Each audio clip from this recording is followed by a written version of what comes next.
রাজশাহী নগরের একটি কোচিং সেন্টারে অভিযান চালিয়ে বিপুল পরিমাণ আগ্নেয়াস্ত্র ও বিস্ফোরক সরঞ্জামাদি উদ্ধার করেছে যৌথ বাহিনী।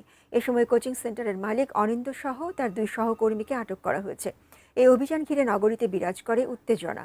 রাজশাহী থেকে সহকর্মী বুলবুল হাবিবের রিপোর্ট। মধ্যরাত থেকে কাদিরগঞ্জে এই বাড়ির ডক্টর ইংলিশ কোচিং সেন্টারে অভিযান শুরু করেন সেনাবাহিনীর সদস্যরা। বেলা বাড়ার সাথে সাথে অভিযানে যোগ দেন পুলিশের অপরাধ তদন্ত বিভাগ সিআইডির ক্রাইম সিন ইউনিট ও বিশেষ দল সিআরটি। অভিযান চলে শনিবার বিকেল পর্যন্ত।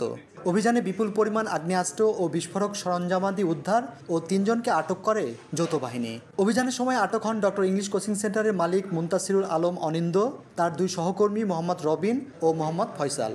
থানায় নেওয়ার আগ মুহূর্তে গণমাধ্যম কর্মীদেরকে অনিন্দ দাবি করেন তিনি নিরপরাধ।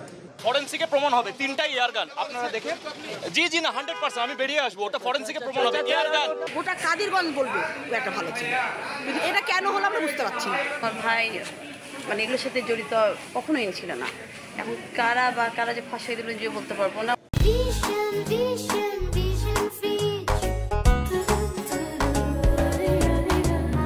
অনিন্দের বাবা শফিউল আলম লালটু 1 দশক আগে রাজশাহী মহানগর বিএনপির সাবেক সহসভাপতি ছিলেন।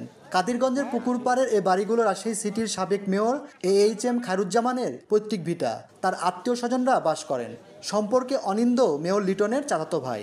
তাদের বিরুদ্ধে মামলা হচ্ছে, জিজ্ঞাসাবাদ করা হবে। জিজ্ঞাসাবাদ শেষে বিস্তারিত জানা যাবে আসলে তারা কী উদ্দেশ্যে, কেন এই অস্ত্র বা এই বিস্ফোরক উপাদান এগুলো সংগ্রহ করছে বা তাদের দখলে রাখছে, এরা তদন্তে আসলে বিস্তারিত বেরিয়ে আসবে। এর আগে অনিন্দ ঢাকার হলি আর্টিজানে জঙ্গি হামলা ও রাজশাহী বিশ্ববিদ্যালয়ের শিক্ষক রেজাউল করিম হত্যাকাণ্ডের ঘটনায় জড়িত থাকার অভিযোগে সাজাও খেটেছেন বলে জানা যায়। তবে বিষয়টি আইন শৃঙ্খলা বাহিনী নিশ্চিত করতে পারেনি। বুলবুল হাবিব, ATN নিউজ, রাজশাহী।